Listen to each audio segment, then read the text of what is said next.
Have Mike and Justin from the Cardano Army with us. How are you guys doing? Good. Thanks for having us on. Of course, always a pleasure. We have some amazing guests tonight. We have, I hope I pronounce it correct, Arjuna from Shockpool, and we also have Nudes, and I think Fractal Fusion as well from Infi Pool. Welcome, guys. Thank you. Good evening. Arjuna, let's start with you. If you don't mind, please tell us a little bit about yourself and your pool, how you got into crypto. Give us a nice, let us know about yourself. A little intro, sure. Well, I've moved down to Costa Rica within the last year. Kind of had one of those moments where I want to get out of Dodge and just sold everything and just packed 2 suitcases and came down to an old stomping ground. And revisiting some old friends. And I've been into Cardano crypto since the last bull run. I kind of bought Cardano at the high, at the peak of 2018, and then just hung on to it until I started accumulating again in the last year and a half. And trying into the whole concept of the whole community and growing with it, with the whole community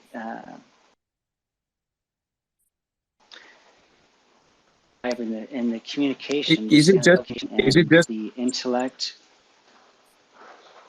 No, I think he's getting rugged. I think you're cutting out a little bit. Quite a few, Arjuna. Just if there's a better spot for you to be, like for internet connection, I just wanted to let you know you're cutting out quite a lot. Okay, well let's try. Why don't you move? Well, let me just do a little migration to a different spot in this spa reception area. Take your time. Take your time over there.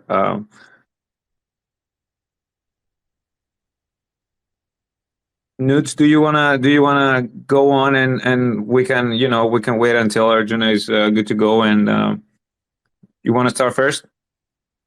Tell us a little bit about yourself, who you are. I know you're everywhere, all over the place.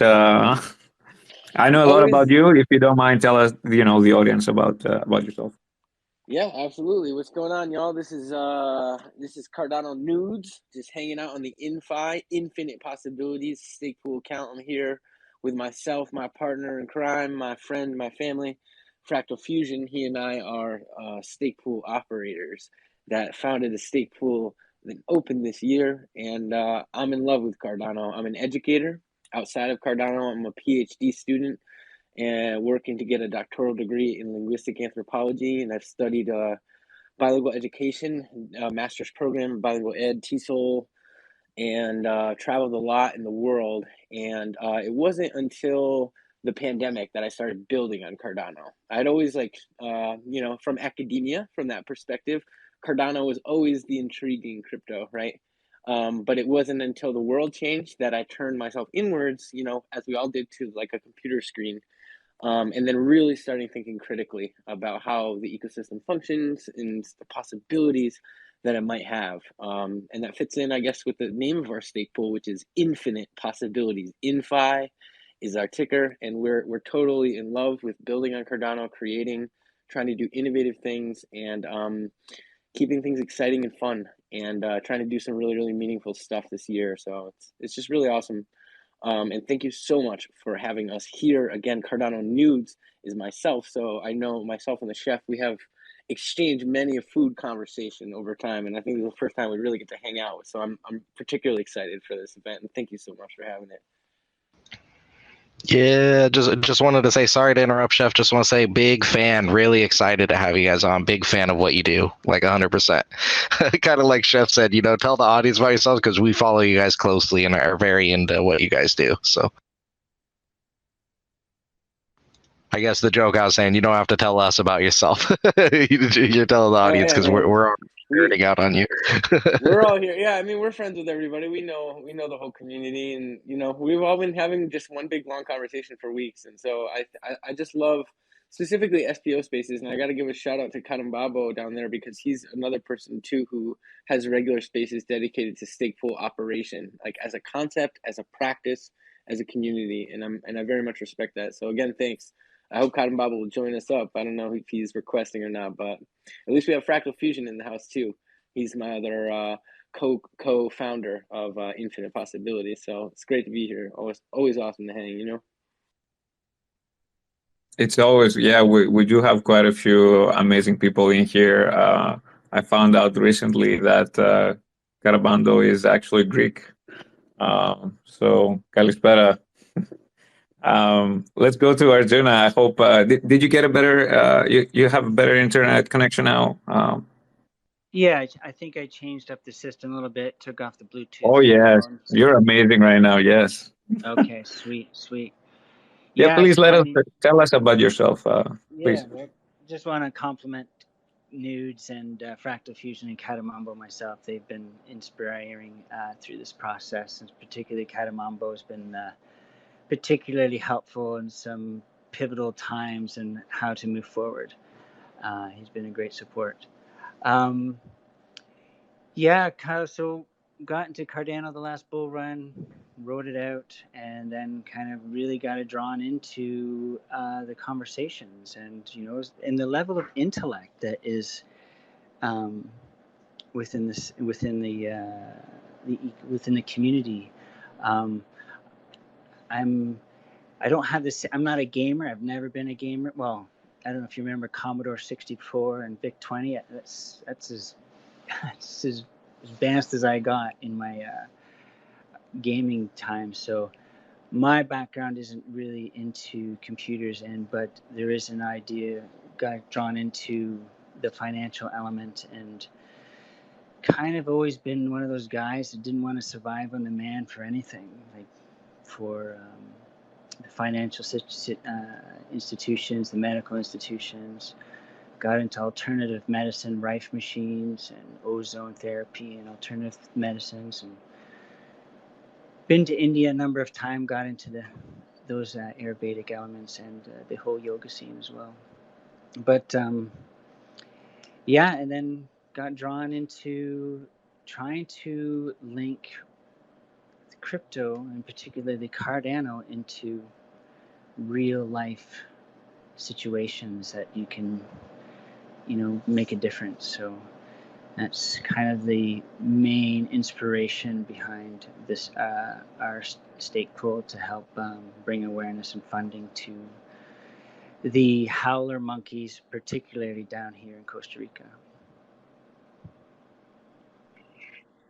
That's awesome. And we were doing a lot of, research before the show, as we always do with our guests. And shout out to Joe, who always helps us with that as our head blog writer. Can you tell us a little bit more about life in Costa Rica? What do you like about living there? How did you end up there? What's the story with that? Life in Costa Rica, it's pretty chill. My days consist of getting up and doing some yoga and some breathing, and then going for a walk in the jungle, toucans flying around, hearing the monkeys, the howler monkeys in the distance. And cost of living is relatively low here, so you can survive on a quite a little amount of money and still have a rich life. Like, my life hasn't been about making money, as opposed to like reducing the cost of living and obviously your footprint. I was here 10 years ago. I had a job working remotely as a salesperson, and so I said, hey, why not try that out in Costa Rica, and went to this yoga surf town called Nusara, and I did sales online and surfed in the morning and surfed in the afternoon, and that was the lifestyle for a little bit then, and got introduced to the phenomena of Costa Rica, like Tico time. Everyone's on Tico time. You say 10 o'clock, well, you'd be lucky if they show up 11, maybe even the next day. That's awesome. Yeah. So it really is I mean, I hear the stories, here and there, but you don't want to make assumptions of a place like, oh, it's all toucans and howler monkeys, but sounds like it really is. The nature is all around you, huh? That's beautiful. Yeah. I mean, see if I can, throughout the space, I'll see if I can tweet some of my balcony picture shots and some of the wildlife while we're throughout the space. And it has. Oh, sorry. No, go ahead.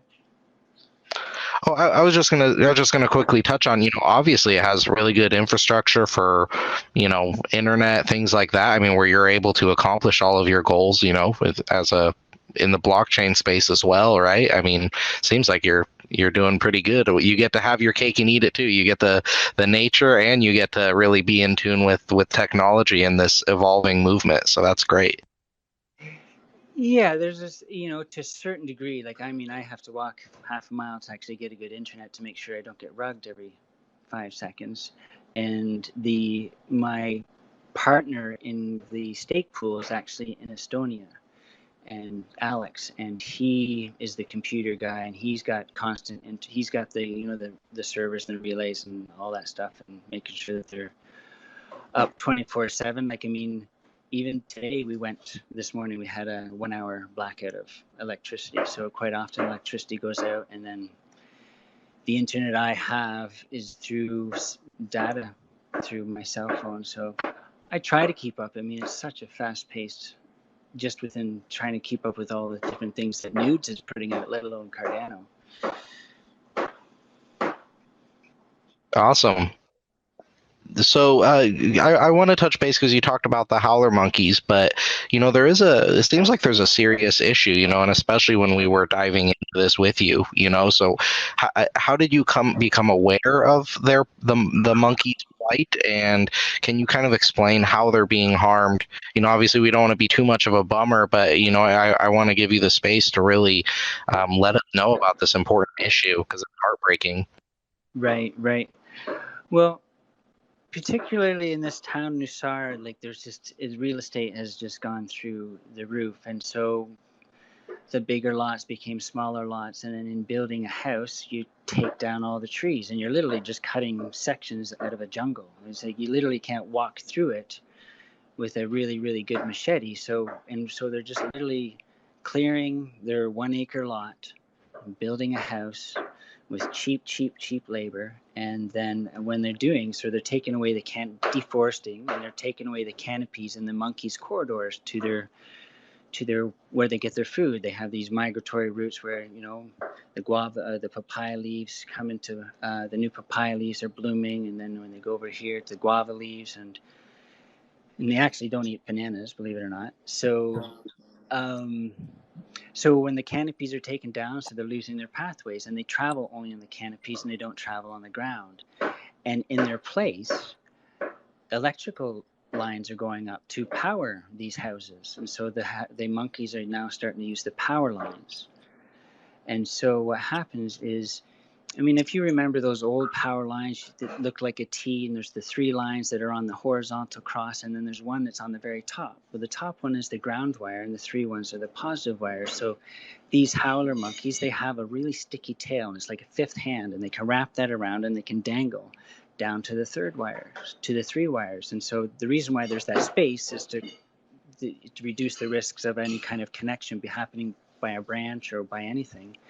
But these monkeys can make that circuit shorter, or where the lines come to the poles, there's different areas where the negative and the positive wires become really close, and then again they become a circuit, and so what happens, they die pretty much, or they get an extreme shock, but in most cases they die. And it's happening like once on record, one time, every day a year there's a monkey.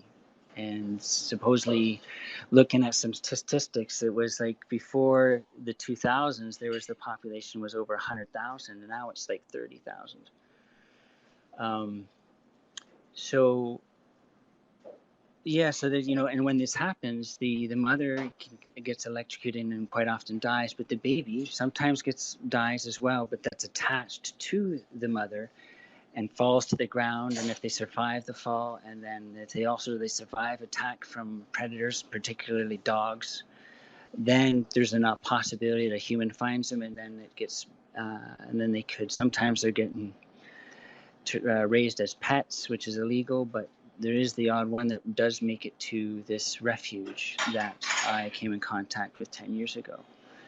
And this woman's been doing it for 20 years. She's from the United States, and she had a bit of money. She turned her big 5-bedroom house into a monkey refuge, and it's still a monkey refuge. 20 years later, they're in the start of building a real proper sanctuary and center to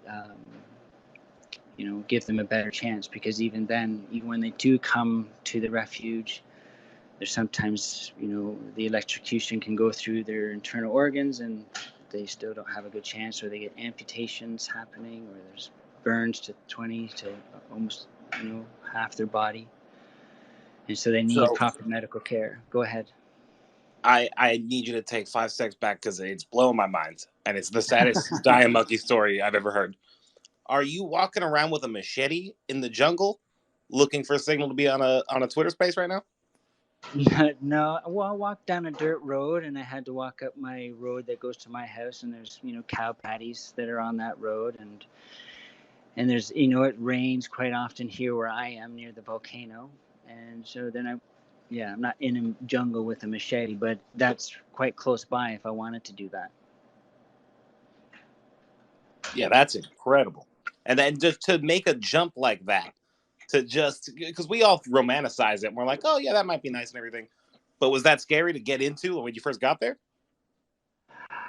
No, I mean, I've done a lot of traveling. I've never ever, I'm 50, and I've never had a 9-to-5 job. So I've always kind of lived, month to month. And, when I travel, sometimes anytime I got below $100, okay, I've got to stop. I've got to make some money. Pick potatoes, picking beans, pears, working as a chauffeur, worked even as a private eye in Australia. That was fun. And I don't know, whatever comes along with it. When is your memoir coming out? This is incredible. My dad tells me all the time I should write a book. Yeah, I sold timeshares in Mexico when my van broke down in the Baja, and I just spent 10 grand on this van, and it was my home for the next 4 years. But I needed a new car park. I needed a new block, a new body of the engine, and the closest one I could find was back in Canada, up by, Chef, you'd know this, by Coombs Country Auto, one of those, those right-hand drive Delica vans that you see in Vancouver a lot. So, yes, sir. Yes, sir. Yeah, so I blew a rod bearing down in Baja, and I needed a new block, and I just spent all this money on it. And so the closest part I could find was in Coombs, and it's like DHL, the price for like a 700-pound piece to got down to the Baja was just not worth it. But I found a guy on Craigslist, rideshare, and he says, anyone want to rideshare with me down to Todos Santos, which is go right by me. And I said, hey, you got room for an engine? He says, I do. I said, can you bring it down? So, and I said, when are you leaving? In 2 days. And so it was a massive rush, but I ended up bringing it down, and he said, just pay me a tank of gas, $100. 6 months later, I had more money in my pocket from selling timeshares, and I had a dog she brought back with me that lived with me for another 10 years in that van. Anyways, side story. That's amazing, man. Like, you should definitely write that book. I mean, wow, I'm stoked. I'm just gonna switch gears for a bit and give the mic to Infi Pool as well. And you already have your hand up, so go ahead, man. I just wanted to ask about Costa Rica, actually. I was just talking about that this morning with other people in the community, the Nusara Yoga Institute, which is exactly where is literally the same place Shock was just talking about. So I just wanted to give a shout out to that and ask if are there a lot of people who use or know about Cardano down in that area of Costa Rica? Well, I moved there in May last year, and I reconnected with some friends from the 8 years before, and I used to do a Cardano over coffee weekly meeting, and I introduced a lot of people into Cardano, opened wallets, and had the biggest challenge is getting people's fiat into an exchange, and then so I introduced the idea of Cardano. There was a few people there that had a bit of money that said, hey, we should have our own crypto here. So I took a little side trip to Bitcoin Beach in El Salvador, where they've been using Bitcoin for the last 2-3 years. I went there and found out what they're doing well and what they weren't doing well. So there's conversation about doing having their own cryptocurrency down there in Nusara. Dude, that's awesome, man. I could chat it up all day about that, and I really, really love that spot. So I hope to come back there once things calm down in a relative sense, I suppose. Yeah, well, here it's like the calm down in the sense of the COVID thing. Oh yeah, yeah, and I say that with the frame of reference of often traveling to Asia, which is like pretty difficult still, right? Because you have to like quarantine for 2 weeks. You have to stay like in a specific spot in the country, kind of thing. I'm sure it's much easier to get down to Costa Rica probably with a U.S. passport right now. You just need to have travel insurance or the vaccination, and you're in. Yeah, there's no quarantine. It's super simple. Like, I'm in public spaces very often with no mask even. Yeah, I mean, the whole world is changing too right now. Obviously I couldn't just come down this weekend. I'm just like, oh my God, there's so much to do, so much going on. But I guess calm down also too in a like a work sense, you know what I mean? Like a workflow as well. Just like in Cardano and just building up for a lot of stuff this year. And when things, I really, really want to travel back to Central America because I would love to go to Bitcoin Beach. I would love to come to Costa Rica. I love Guatemala like so much. I've never been to El Salvador yet, but yeah, man, I really, really hope to come see it. And I learned how to surf down there, so cheers to that. Nuge, tell us about how you guys came up with the pool. What was the thought process behind it? And what are you hoping to accomplish with the pool? Or, it could be fractal fusion as well, either or. Yeah, Fractal, we could definitely talk about that. Fractal didn't even introduce himself yet, so I've got to pass the mic to my man, Fractal Fusion in the house. What's up?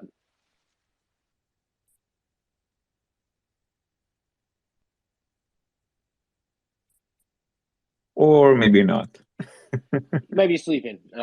He's probably not. He's probably trying to connect right now in his thing. He's like, oh God, damn, But yeah, man, our stake pool, the thought process behind it is a thought process that began at the summit last year in person. First time for me that I was ever in person with like a whole group of people from Cardano, and like Charles Hoskinson was there, and it was like Cardano everything, and it was amazing. It was at the University of Wyoming. And that for me was the first time that I got really motivated from people who are building and have been building on Cardano in really innovative ways since it came out in 2017. And conversations just with them at, various levels of things with Cardano, the technical aspects, operations, things like that. And a question they asked specifically to Fractal Fusion and myself was, are you guys stake pool operators? And we were like, no. And they're like, well, why not? And I was like, well, I don't know. And then it made me really think about, this conversation about, wait, why do people operate stake pools? I always knew it was like a thing, but I never thought about it critically. And yeah, it was just a perfect time and setting to have a really productive, inspiring kind of conversation with like the active development crowd kind of in Cardano. People who are like super nerdy that love like CLI, you know, all this stuff that goes into it is just, it's really, really innovative. It's really fun. And that conversation for us, we went there as the only people who were just NFT artists at that time. We were the only two people at the Wyoming Summit who all we did was NFTs, right? And then so it brought us into a much more like technical and functional sense about what Cardano is, and just completely life-changing, honestly, in a lot of ways. So we tried to build for it, and it was something that we planned and thought about and talked through, and I think very organically evolved from that time period. So from the summit to the beginning of this year was like when our skill sets and resources and things that we had been working for could finally culminate in a stake pool and beginning to operate that and what it might mean. Just incredible timing for all of us, and it speaks to just our development as people in the community, you know, and our connections and inspirations with so many amazing stake pool operators. And there's so much feeling and inspiration behind a lot of the things that we've experienced, and that informs what might look ahead for the future. I mean, honestly, there's too much to do on Cardano. It's brilliant in terms of the innovative potential and what it might mean. And at least for us, kind of being here together with everyone at this time kind of thing is to just really play around with the stake pool, but do it in a really meaningful way that's built towards growth of like the network, of the promise of decentralization, of individuals in the community who might want to build or create in their own ways, whether it be in a technical or artistic sense or from the perspective of an author kind of thing. How can we do something really great and meaningful? And yeah, there's a lot that could be done, and that we're building towards. And this stake pool, from a functional sense, is what helps to power the library stacks of the Alexandria project. And then that is a project committed with a whole group of people and friends to building things towards decentralized education and publication, and just productivity through the use of Cardano kind of thing. There's a lot of threads, but they all tie together in a central place, and that's forward. And yeah, just really, really motivating and inspiring to do it at this point in time in Cardano. You know, the prospect of DeFi, what is a proof of stake network? That's what makes Cardano so distinct. Ethereum's getting proof of stake, but they don't have our stake pool operator ecosystem and community. Like, not even close. Who are their operators? It's a very particular thing, and it's a heart and passion that I think probably a lot of us agree on. You know, so for us looking ahead, it's something that we just want to build and grow together. You know, so I don't know if Fractal Fusion wants to comment on anything in terms of his side of the coin, as it were. But it's been a part of our lives, you know, me and him becoming friends too, you know, staying with him and like becoming part of his family almost kind of thing, you know, and building that network in San Diego. It's really fantastic. So yeah. I hope he's around. I hope he's around so he can give us his point of view as well. I just want to say really quick that later on we're gonna open up the conversation with the rest of the SPOs. I see quite a few in here, and I really want to talk about the IOG call that happened today, and hear about, you know, everyone's opinion on that. Obviously from you guys as well that we have on right now. But yeah, feel free to request, and let's warm up the speaker zone here, and I would really like to hear your point of view on that.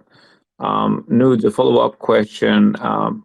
Since I know that you guys started the pool recently, and until Fractal Fusion comes in, I just want to ask you really quick, how do you find running the pool? What are the difficulties that you might had, the challenges, you know, either from you know, setting up the pool all the way to, you know, getting more delegators?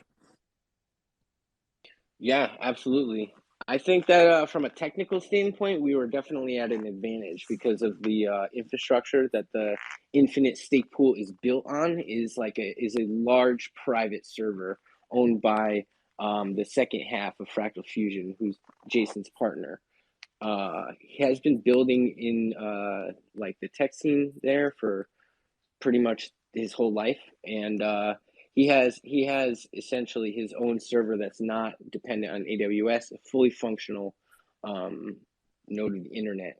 And we essentially just added Cardano to it. So technically, it was very casual for us, at least. Like we didn't have to build from scratch, and we didn't have to. The barrier of entry for us is very particular kind of thing, right? But with that, that means that we have a lot of opportunity, and we have a good reliance on it, right? Of it being in a facility versus in a home or something like that. Like if you're building a computer setup from your house. So technically, from the technical standpoint kind of thing, again, like really serendipitous in terms of just us coming up and creating the stake pool. And the challenge for us is honestly, delegation because of the time period and where we are right now and like everything moving around. There's so much going on that entering into that, if you think of the timeline of everything and the ways that the whole ecosystem of stake pools have operated in terms of ISOs, RSISOs, like there's huge movements of capital. And so coming into that and trying to snag some, I think that there's a lot of movements that are perhaps intentional, and that affects like the ebb and the flow of the network, right? So building from us, we started from scratch, and we're starting in that sense, like to make our like initial delegation. We don't have, we didn't have the capital. Like we literally sold Hosky to make our initial pledge. Like that's how many resources we started with, and it's building and it's growing and it's awesome, and it's been amazing. And it would be a thing that if we had to worry about like really extensive operating costs, there's no way it would be functional whatsoever, because we're sending out assets that are being published and working for those things, like that comes at a serious cost. So in terms of the challenges that we have, like there's elements of them that are particular to this stake pool and the situation and like where it's set up, but then there's also kind of general shared challenges in a lot of ways, especially with, I'm glad you mentioned like the IOG stuff that's going on. There's tons to talk about in terms of how does everything in terms of where it exists, not just us at the lowest, just getting started, still the first like 90 days, just the whole ecosystem and the solution for what everyone thinks is like going on right now, so that's a challenge too, and that's a shared one, most definitely. So yeah, I don't know if Fractal Fusion wants to comment in a little bit. With a question mark. Yeah, maybe. Yeah, he probably can't connect. That's cool. That's cool. Yeah.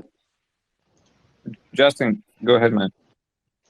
Yeah. Sorry to chime in here. I was trying to give Fractal some space too. It looks like he's rugged right now, so hopefully he can get in. Definitely, if there's anything we can do as hosts to help, get him on, let us know. We'll figure whatever we got to figure out.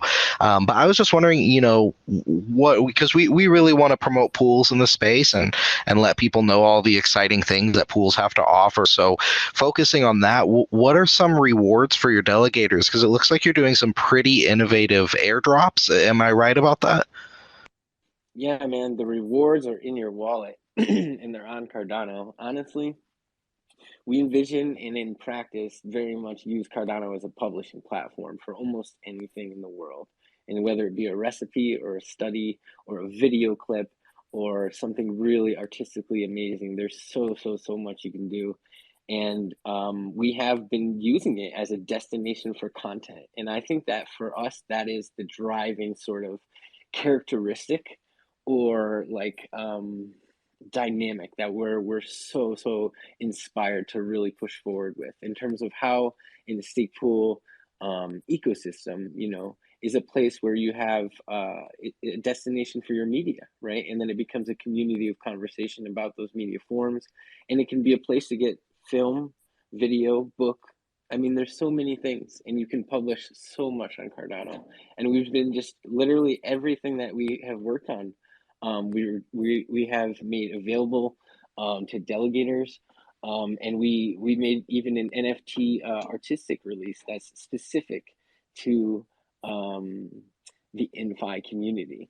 And we have, as many people know, CNFT Protege has been enriching this ecosystem in this sense. And he and I have talked about this concept about stake pools as destinations for artwork, for experience, and for so many things that are just new, just a new flavor of being part of a stake pool community kind of thing. I think it's just good, healthy growth through the network. And I pinned up at the top the Alexandria Project tweet that features the InFi logo graphics that he has made, and that we're using that also too as part of the really sort of new and innovative ways that we've been thinking about publishing and building on Cardano and sharing that with the community of people. You know, we have tools on the menu of things that we're looking to build up, like a guitar tuner, for example, like inside your wallet, a functionally useful guitar tuner NFT that you can have and hold for as long as you still have that seed phrase kind of thing. And yeah, it's awesome. And so tons of stuff that we're always building. And again, what's coming out is in your wallet. So yeah.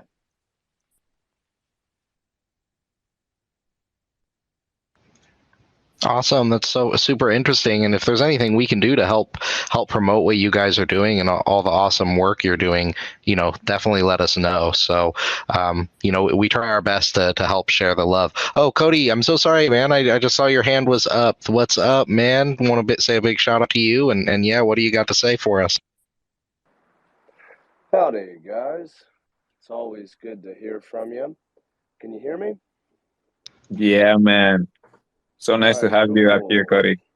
Well, thanks. I wanted to touch on some of the challenges that we're experiencing at Candlestake, just because you guys referenced that.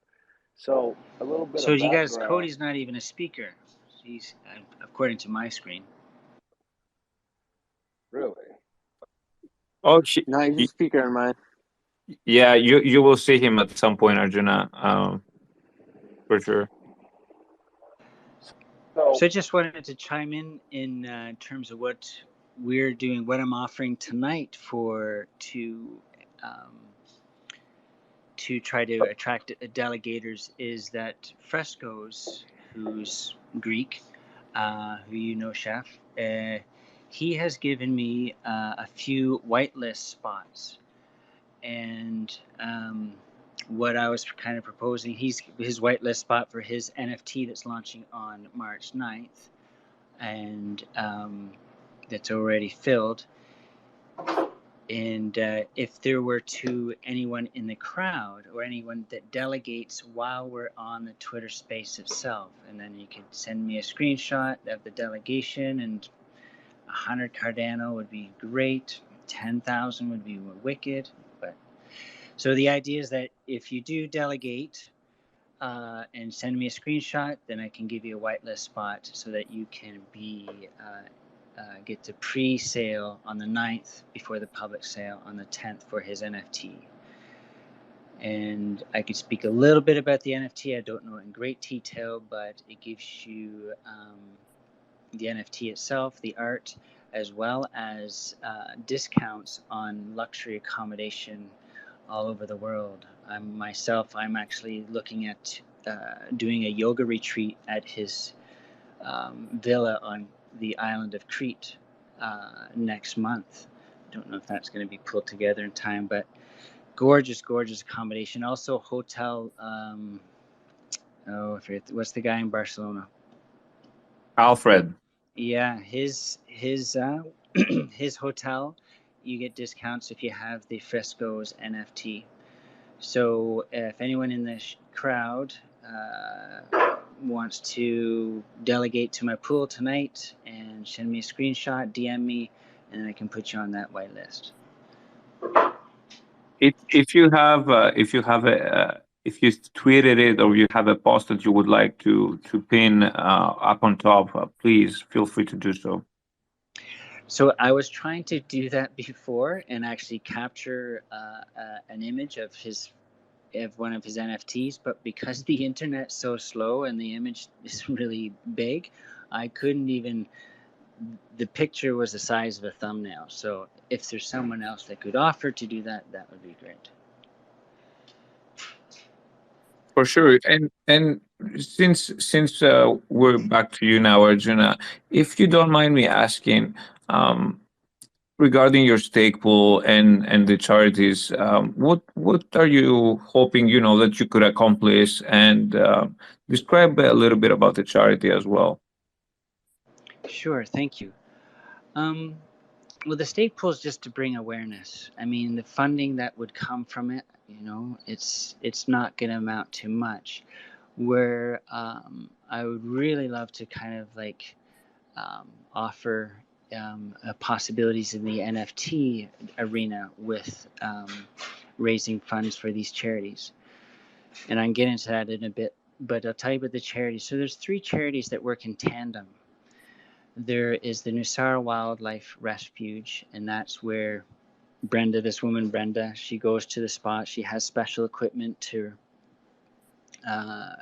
get these monkeys. Sometimes they're still stuck to the electrical wires. I mean, like melted to the electrical wires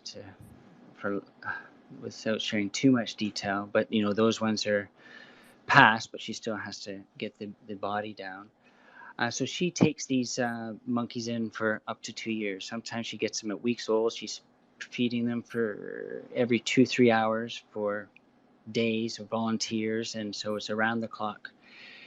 And then there's the second place where when they become teenagers, when they're 2 years old up to like 4 or 5 years old, and they have a much bigger space. It's called the Cebu Sanctuary, and they have a much bigger area. So there's they're still encaged, and there's more so not necessarily to protect them from predators, because they just don't know the ways of the jungle, and so they also form their own tribe. The third charity is called Stop the Shocks, similar to mine's Stop Monkey Shocks. And what they've been doing for the last 10 years is documenting all the electrical poles that have casualties. And the ones that are hotter than the other ones, they've actually developed a way to insulate the hot spots on an electrical pole. And an insulative, depending on how many wires are coming to it, depends on how many insulative wires there are and covers that go over those the hot spots. 2 of those, the Stop the Shocks and the Wildlife Refuge, is now a part of the International Animal Rescue. So they're associated with them. But Cebu Sanctuary is still, this woman, again, she's been doing it for almost 20 years, and she's just doing it on her own and doing her best, and she's working off donations for the last 20 years.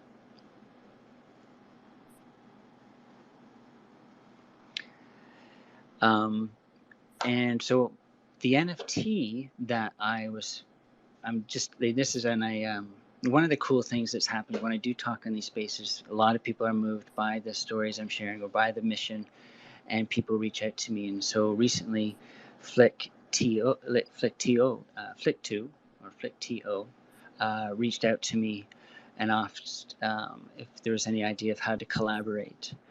And because they saw that our missions could be in alignment. So we actually had a conversation today, and there's lots of possibilities to talk about doing a documentary and bringing like a real utility from crypto into and making that connection. And one of the ideas I have as the NFT is to make each electrical pole an NFT.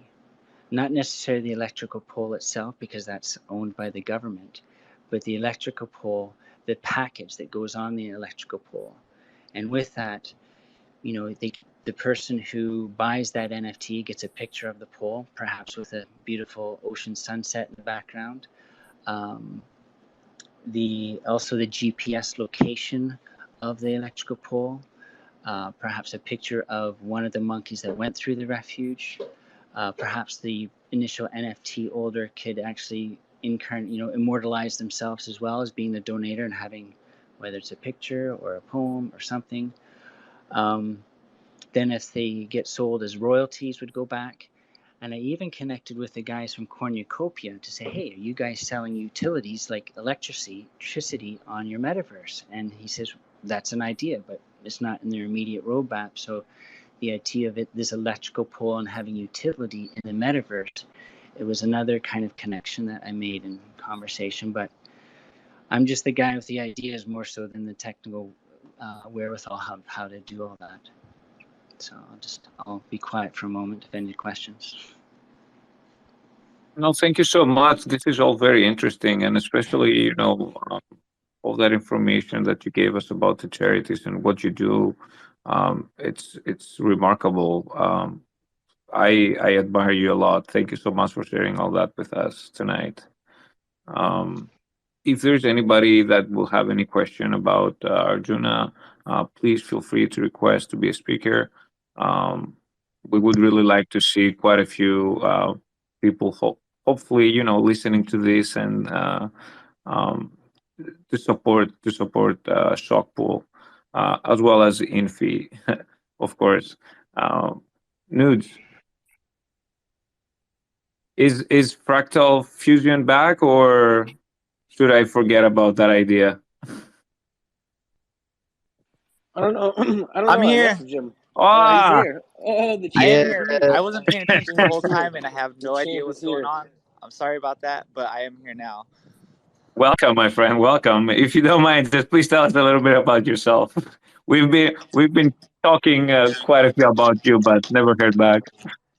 Yeah, I'd love to. I've just been an artist pretty much my entire life, and I used to do lighting for a lot of years, but pandemics, kind of common story. I don't know. I really got into Cardano, and um, I mean, it actually like kind of means a lot to me. Just even like the whole Cardano ecosystem. I could talk forever, but I won't. But I mean, just Charles Hoskinson was like really influential, and just I really like the line that he's taking with it, and the decentralization, and a lot of those things caught my eye. I was a Bitcoin trader like back in 2011, 2012. I was buying them at like $100 a Bitcoin, but it didn't have the same meaning like it kind of did, but I really fell in love with Cardano, and I just really loved like putting the art together with the NFTs. And I got together with Token back in September when they first opened, even on the test net, just went through all that. And just like I just keep coming back every day. It's like really a passion for me. But just the art and the technology and mixing everything together, I see like a really bright future just with the decentralized Web3. I don't really like, I hate like centralized things where people are telling you what to do. And I really like, it's not like I'm anti-authority. I just want to be able to like do things on my own terms and like do what I think is best, and not have people or like laws or organization. I don't know. There's like so many things in the way, and I feel like Cardano is just like an amazing opportunity all around. And just touch base real quick on InFi Pool. Me and Nudes started that up. It was something we dreamt up at the Cardano Summit, kind of. But just like I don't know. We're like, it's like my passion. It's like really what I love doing. So. Excellent. I want to kind of shift gears and ask everyone, because I missed it today. I was at the last one, the big IOG call. Last time it was absolute utter chaos, but I'm sure this was a little bit more mellow. Did they address anything from last time? Did we get anything figured out this time? Can anyone tell us what happened?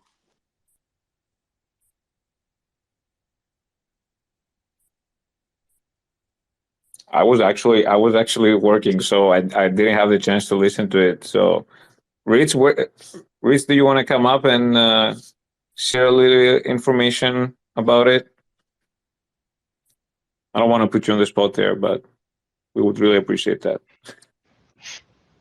I don't always be the spicy guy, but I know the last one, you know, Mike and I were a big part of the last IOG call with the pools, and that got really spicy. So I was just wondering if this one was anything like that. Were any of the pools who are on the mic right now, were any of you guys able to attend? Yeah, I was gonna say, like, I don't mean to make it. Maybe this one was spicy, and that's why no one's talking. But I was thinking this one wasn't gonna be spicy, so, or at least tell us it was spicy. We can't talk about it. I don't know anything about today's call. I think it was spicy, and we can't talk about it. But actually, I wasn't there. I was with Professor Agalos today, so I jumped in at the end when they had the breakout sessions, and I know those were spicy. So I think that's all I could say. That's fair. That's a fair assessment. Well, hey, if you don't mind, I mean, I don't want to switch gears too much, but if no one was on the IOG call, including ourselves, I would love to hear about the professor and how that went, because I was really interested. I know we were chatting about that in Discord, just, you know, building up to that moment. It sounds like it went really well. I think I'm getting rugged.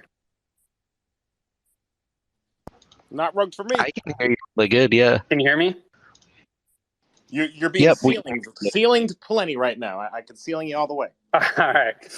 Sorry, I was like cutting in and out when you were talking there. I think with the professor too, I can't comment yet. We're waiting for his okay to be able to comment on some of the things he shared with us. It was more of an intimate setting, you know. It was a private call, and so we originally had set up kind of the ground rules that we would, you know, keep it internally. So we want to respect that for now. Like I'm Five Guy. Who is the professor for everyone else? We clip these. We put them on YouTube. Most of us here get it. But can you explain who's the professor? Okay, so Professor Agalos is the head chief scientist for IOG. So he's like the man that thought up of all this stuff, right? He's done all the research. He's been there from the beginning. Like this is the man. I mean, it was such an inspiring conversation. I mean, we literally, I can tell you like some brief stuff, right? So like we asked him our first question, and we only had 45 minutes with him.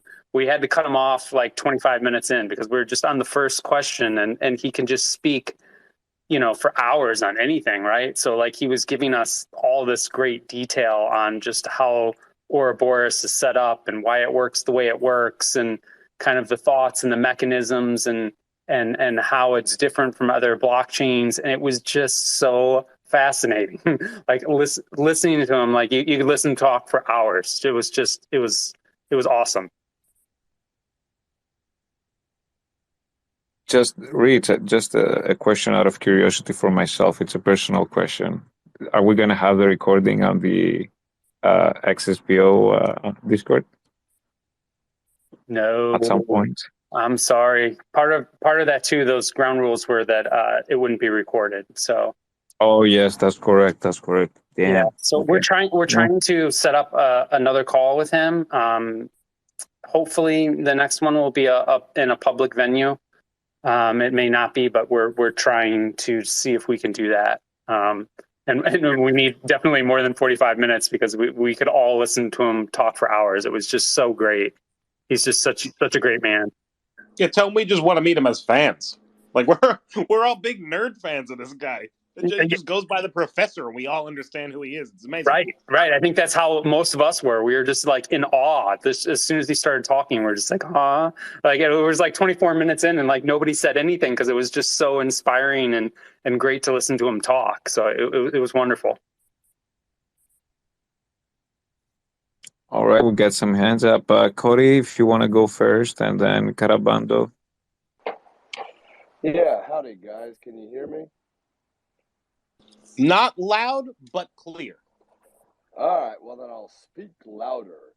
I'm going to touch on a few things, and then I'm going to have to go.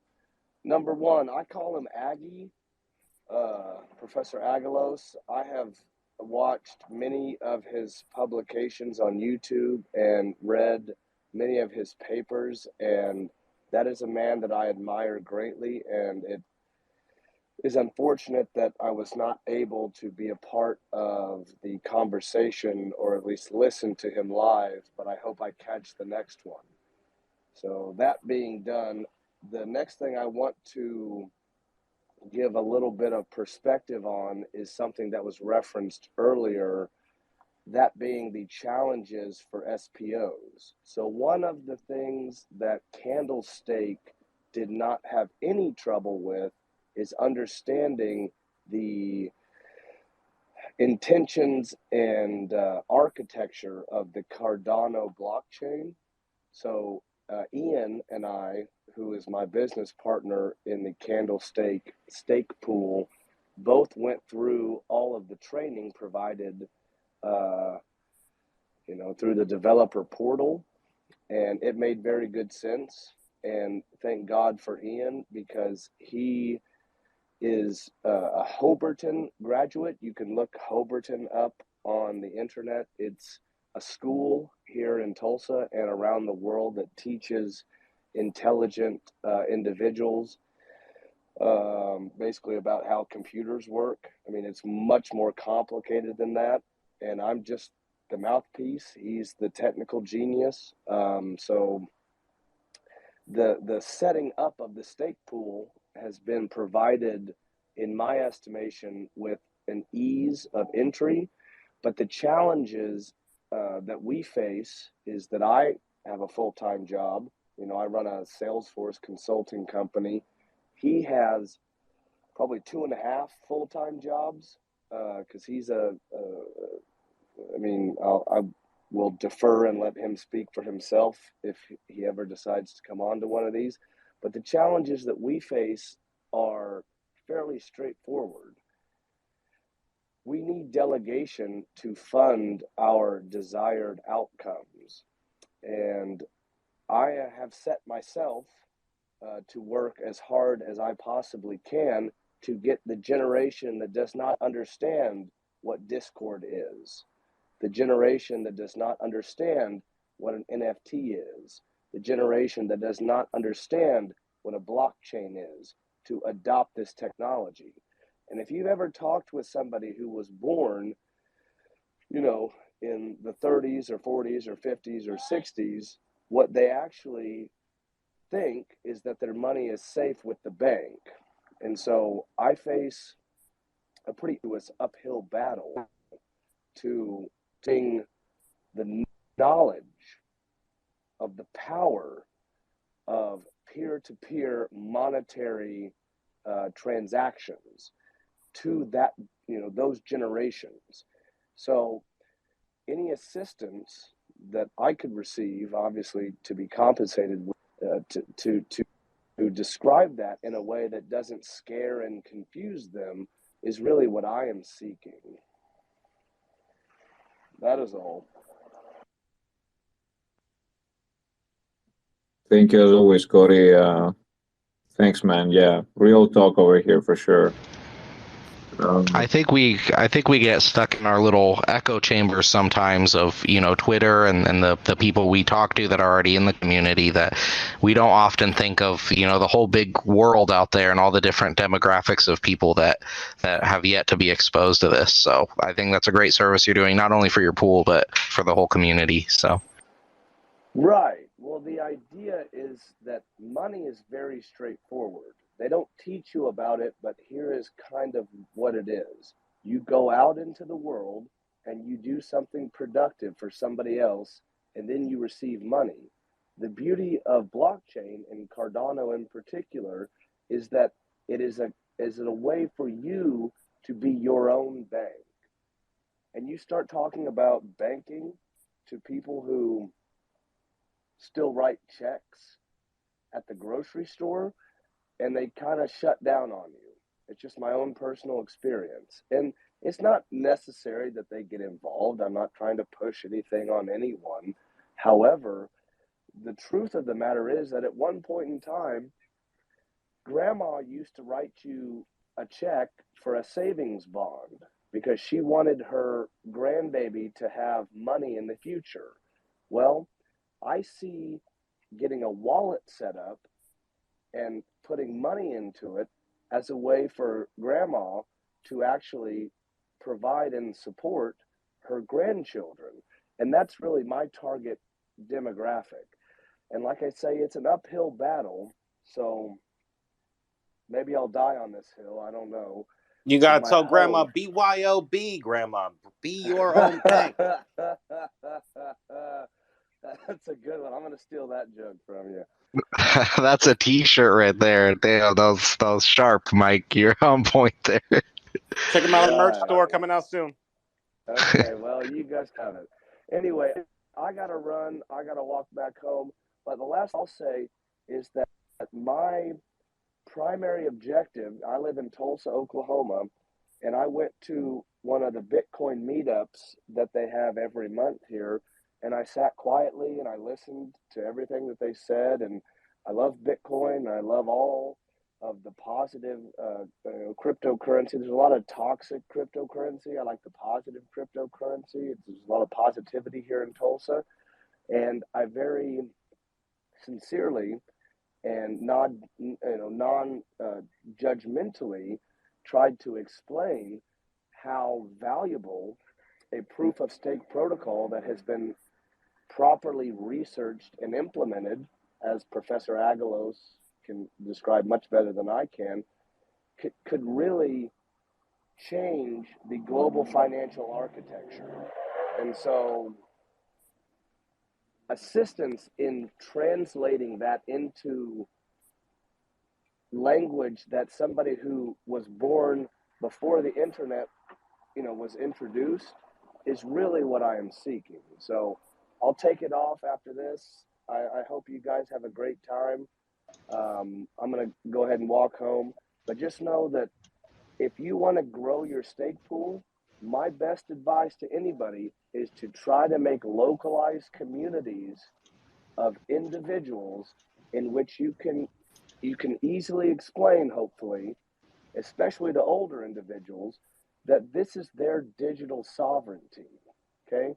It's the money that you've earned throughout your life being self-custodied by you in a way that nobody can steal from you, and that you can pass on to future generations and transmit or remit transactions today through the network.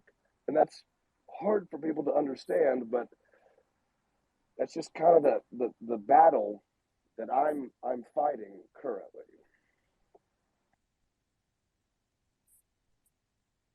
Thank you so much, Corey, for sharing. I know we've had quite a few conversations together in private about this. Keep fighting, my man. I think we're all going to keep doing that. And I know for sure in the end of the day, it's going to pay out at some point. Thank you again, and be safe on your way home, man. Absolutely. Well, that's why I don't quit my day job, but I work 24/7 to disintermediate the centralized financial systems. So you can Google that word, but it means we all just, become our own bank. All right, guys, have a good night. Love Take you care. guys. Yeah. Cartamambo, please give it to us. Speaking of keep on fighting, if you go to the pinned tweets, anybody who is a stake pool or supports pools, go to the second one up here. Yeah, the second last one that was put up, and just do that poll. Yep, that's pretty much the only reason I wanted to pop up. And how is everybody? Hopefully everyone's doing good. We're doing awesome, man. I mean, as good as we can with whatever is happening around the world, obviously. But yeah, thank you for jumping in. And I've already gone through that poll. And if is someone here that hasn't, please go ahead, because this is quite important. And Holger is one of the really OGs, SPOs that is out there helping all of us survive pretty much. I know we have quite a few speakers up here, but I really want to give the mic back to our guest SPOs, at least for one last round. So I would like to start with Sockpool, then we can go with Infi, either Nudes or Fractal Fusion or both of you, and then we can go with Quasar. Please be patient with us, my friend, a little bit. I just want to give the last round to our SPOs. Arjuna from Sockpool, we're going to start with you.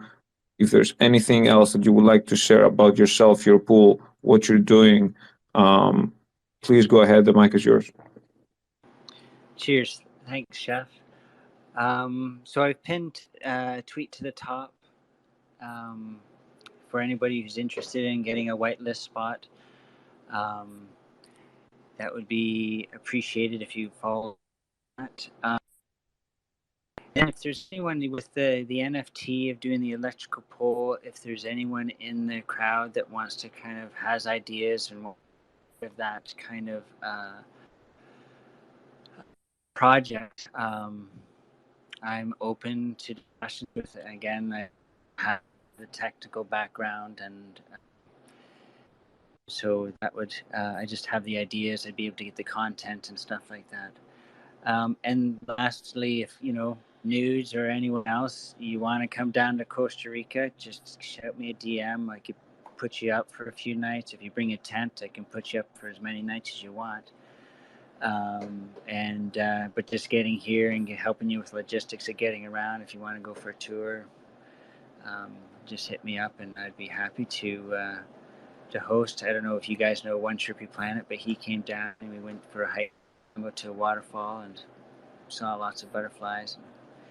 It was good to meet people face to face. So that invitation is open to the Cardano fam. Thank you, Chef, for having me on here. Thanks to the Cardano Army, and happy Traveler Joe for reaching out to connect with me. So I appreciate it. Thank you so much for taking the time to come on. I learned so much from you, and I will take up on that invitation. Please don't bail on me when that happens. Nudes or Fractal Fusion, whoever want to take it. Either one, man. I mean, we can both say something. Fractal. Please go ahead, both of you. Yes. Okay, well, I'll just say, I really appreciate the opportunity to present, the stake pool and everything. Thank you, Chef, for allowing us that chance. And I know there's a lot of FUD going on in the community, and a lot of pools are scared about, them moving the fixed rate down and the K parameter, and everything's crazy and the price is dropping. But I just want to say that, I don't know, I'm very determined. I see the very bright future with Cardano. I'm not going anywhere. The way that we have our pool set up, the infrastructure is like industrial grade. It's like top of the line. Everything's like legit. But we really want to develop our pool and offer cool things like the Alexandra project, and having a decentralized Web3 presence, and just like pushing the edge of technology. And we're not scared of any of these things. We just started in the middle of all this FUD. We're starting from the bottom, and we're just going to keep pushing. Like, nothing can stop us. That's kind of the feeling I have. And again, thank you for supporting us. Thank you for a lot of the people in the community. CNFT Protege hooked us up with a bunch of dope artwork, and we're artists ourselves, and that's kind of where we're basing this out of too. But I just really see a bright future, and thank you, Chef. Oh yeah, man. I want to say thanks too so much for having this space for SPOs, Cardano decentralization. It's really awesome to come out and just hang with everybody, especially during this time. And Fractal said it best, to build during that time period where there's so much going on. There's so many challenges ahead, I think, conversationally, for the future of every network and just for the world, quite honestly. But we're most definitely motivated, and we're very small, starting from the bottom. And I'll say we have 35 delegators, and we're going to start a challenge to 100. That is our next milestone. And we're going to release an NFT collection that'll bring us there. And for the first 100 delegators that we can possibly get is building from the bottom, going up to a hundo, triple digit, and we're going to celebrate it, and it's going to be awesome.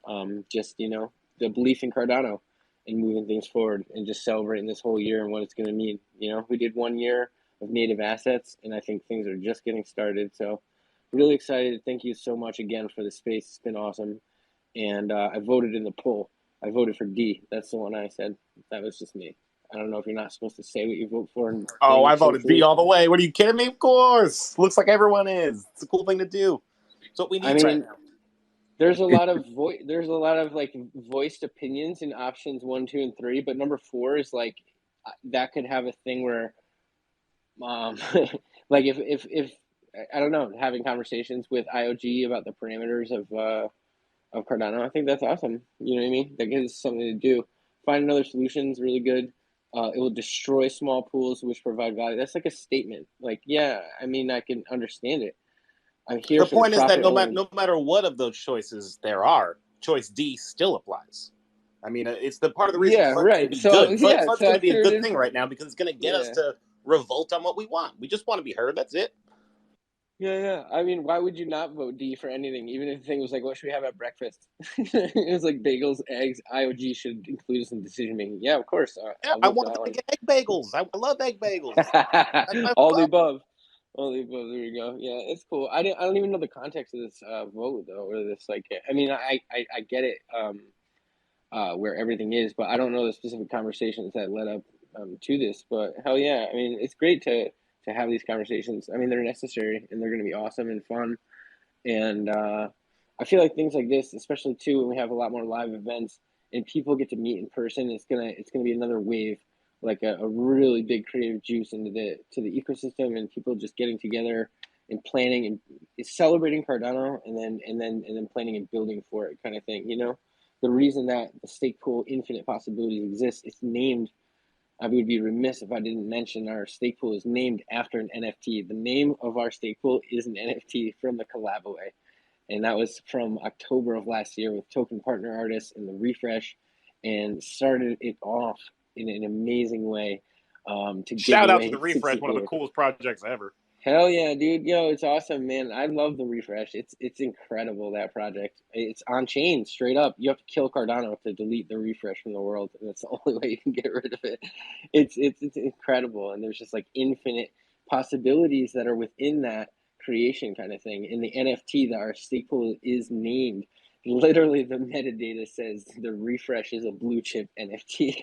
And Fractal Fusion made it. Yeah, it's a good. And look at the logo. Look at the logo. It's made from refresher materials, kind of thing. You know, it's a celebration of everything Cardano. And I've been in the Refresh gang, and I cook up with Crazy Life every day. Me and him do the Alexandria project, and the pool is a part of the Alexandria project. You know, so it's just such a great. Oh man, that one for us definitely encapsulates it. You know, too, especially. You know, greatest hits on Cardano is one of the favorites right there. It's the homies. So hell yeah, man, it's awesome. And thanks again for this space. It's great, Chef. I feel like we need to talk more food, man. I want to hear what you're actually cooking up. Like, what's going on over there in the kitchen? What's the aroma? we gotta do a cooking Twitter space at some point, like once a week or something like that, and just talk about food and recipes from all around the world. How about a giant stake pool cookbook? In every stake pool, you can get your delegators your best recipes, and then we can do 3,000 recipes. Everyone, tell all your delegators, everybody who's cooking it, everyone has to eat, right? So, you know. Sure, man. Maybe a Twitter space, but Chef has to cook for us and narrate the whole thing. It's all on Twitter space. Hell yeah. And we'll all cook with him. We'll all do it alongside. We'll give it a shot. See how it comes out. I love it, man. Community cookbook. We talked about it before. It was awesome. Mixed Greens is down, and he just so happens to be an Infi delegator. So you know we're gonna be cooking up some good contributions. We'll send them out to every stake pool. Straight up swap them. You know, it'll be so awesome. As long as you don't invite the 2 Fs, I'm not gonna say anything. that Twitter account turned into a retweet machine. I see it. It's going for the gold up there. Man, oh man. But hell yeah, it's awesome. He can have his own recipe, but it's not going to be delicious. Might be copy and pasted from somewhere. I don't know. Or maybe sent out automatically. He got toast. And American cheese on it. Yeah, man. That's awesome. It's great to cook up with this chef. No doubt. We got Catabravo though with the hand up. I didn't want to mess over him. Yeah, I wanted to say, I want to give the mic to Carabando. I really wanted to thank both Shock and Infi Pool that came on and gave us quite a few information about what they're doing. I definitely learned a lot about you. I thought I knew about you, Nudes, but obviously I didn't.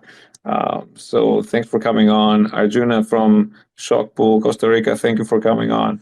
I'm definitely going to take up on that invitation. I'm telling you right now. Please, Garamado, go ahead.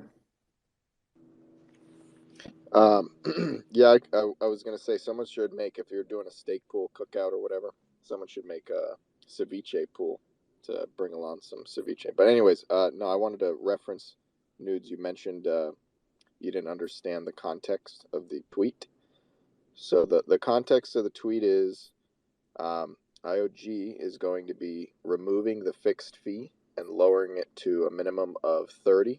So you can leave it at 340 or you can put it down to 30. And they will also change the K parameter to 50, which is optimal. You cut up at a very crucial point about something. K parameters. But Go back to the K parameters part. You cut right off. This fixed we can't fee hear you. is all the large pools. Uh-oh. Catabravo, you got a rug. You get made rugged. We heard you right up until K parameters. You started talking K parameters and you started getting cut. Can you hear me better now?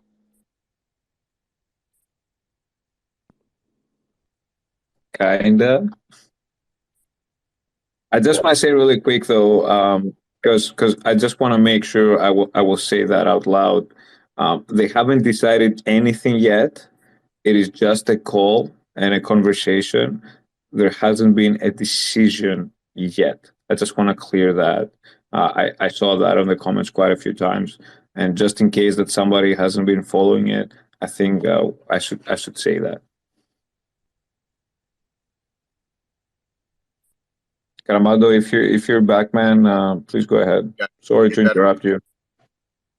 Oh no, yes, okay. yes. I needed to drive to a different spot for better reception.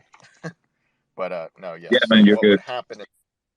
What would happen in this scenario is you would have pools essentially. Let's just say you're a brand new pool and you're just starting, and you have delegation and you mint your first block, and the fixed fee means 30 ADA, and all the big pools are doing 30 ADA, and the lower saturated pools are struggling to get delegators, and when they do, they get 30 ADA if they're way down, putting it really low. They could have it at 60, but it makes it difficult for pools that have low saturation to get delegation. So it does the opposite thing that the logic of decentralizing and everything. It does kind of the reverse of that, and that's not something that we want. So that tweet is actually very important to do a poll on. I mean, just give some feedback. I mean, that's a very good poll, and give an answer for that one. So anybody retweet it. I mean, it's important. We need to stick together as stake pool operators, and that's super important for the ecosystem.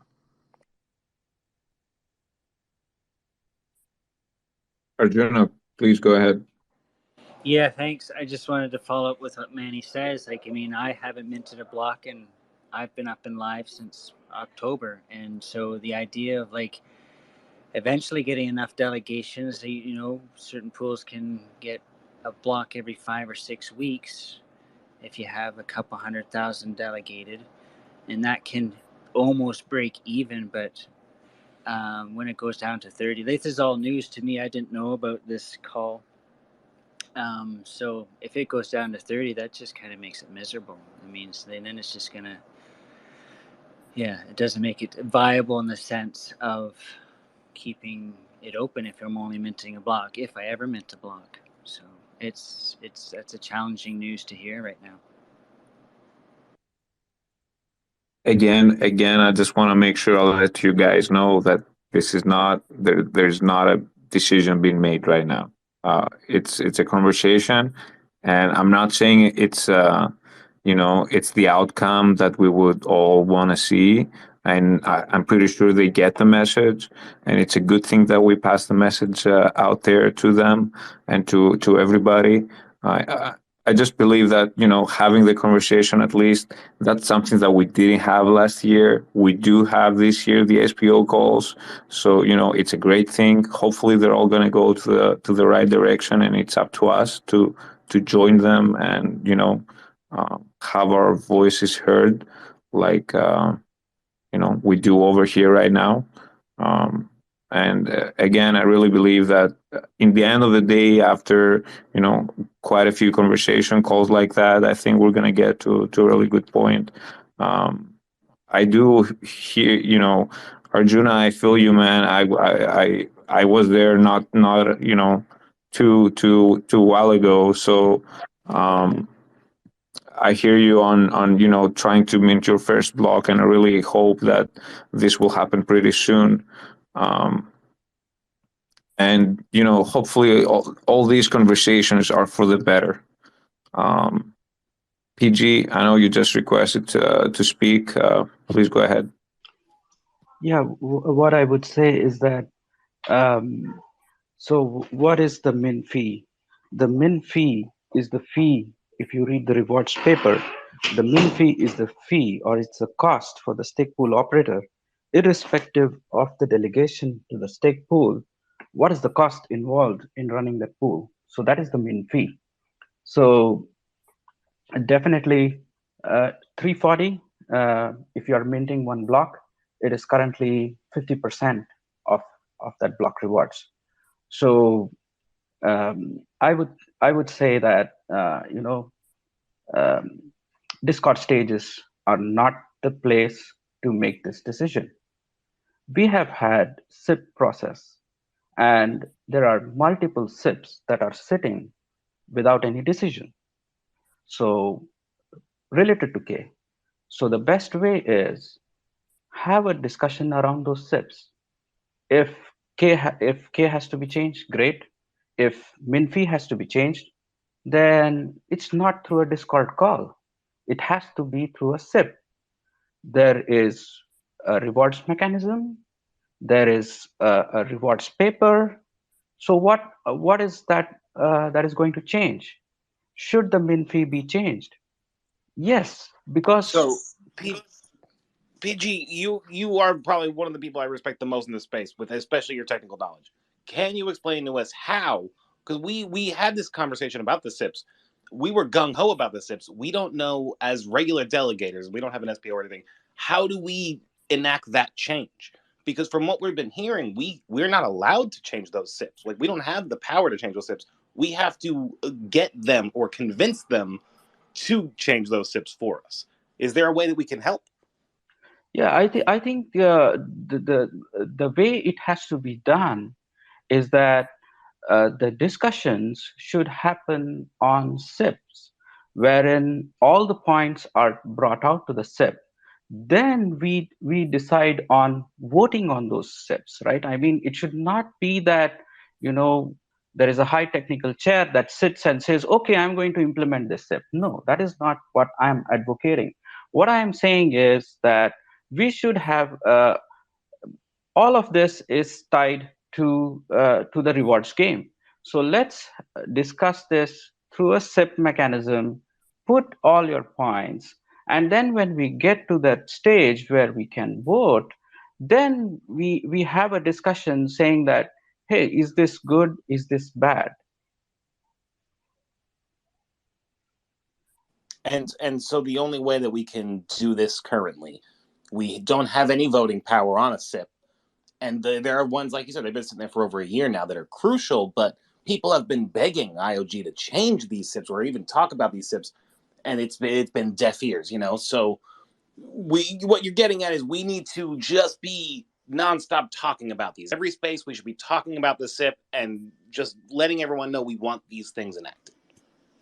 Yeah, exactly. And I consider today's Discord meeting as a distraction. Are we going to get anything out of it? Nothing. When IOG cannot decide on a SIP? Would they decide on a Discord stage thing? They have already lifted their hands on the Twitter space. They have already said that, hey, this is not something you can discuss in a Twitter space. So what's the point? Why did you even talk about it then? It's a distraction. It's a community-wide distraction of not implementing the SIPs. So I consider that way. But coming back to the min fee, so what should be the min fee? Should it be 340? Should it be 30? That is not something that IOG should decide. That is something that the stake pool operators should decide, because this is remember, this min fee is something that the stake pool operator, irrespective of their delegation, has to justify their cost. And should it be fixed min fee like last 4 years? No, it should be every quarter you need to look, the price of ADA changes, the cost of hardware changes. 1 year back, you could run with 4 GB RAM. Today, you need 16 GB RAM. So the costs change, price of ADA changes. So why min fee should be tied so tightly? Why can't it be changed over every quarter or something like that? It's actually, now that you brought it up, PG, it's funny that the fact that, you know, the just the RAM itself, it's 16 gigs right now, and the ADA, you know, the price of ADA is dropping. So, you know, for us SPOs, like, people don't really think about all that. But if you kind of put them all together as an SPO, obviously you do, because these are all your monthly expenses and whatnot. Having that conversation about 30 ADA minimum, you know, fee, like, this is crazy for an SPO. Like, you know, the stress levels are going up. Yeah, and the biggest problem is that nothing is decided. People talked for 2 hours and nothing is decided. Are we going to make it 30? No, we are not making it 30. Are we making K750? No, we are not making K70. Can we talk about it? No. Oh, sorry. Yeah, this is something that we cannot talk about it. Yeah, so it's like doing circles around pretty much, without having a result. Rich, welcome back. Hey guys, I just wanted to say real quick what a SIP is in case there's people in the room that don't know what a SIP is. So that's the Cardano Improvement Project. And I believe, PG, you can correct me if I'm wrong, but I believe anyone can propose a SIP. So just so people are in the room that don't know what a SIP is. But I did have a question actually for you, PG. Do you think this minimum fee thing is IOG maybe chasing a different problem, right? Like, we're chasing the problem of maybe multiple pools, and they were looking at it as, hey, you're splitting pools to get maybe this 340 minimum. So maybe if we cut that, we could help stop that problem. I think min fee was something that there were some SIPs that talked about min fee also. The current 340, the only problem with the current 340 is that your block rewards are, if you are minting one block. So every time my pool minted one block, it was a very painful experience for me, because I am getting 340, but the delegators are getting 300, 340, depending on what the fee has been. So it's a very dicey situation, right? And who decides that 340 is the minimum for your pool, right? That is, there is another concern that, oh, if you change something, then people will race it down to 0. Oh, that will not be sustainable. Then the whole game theory that we are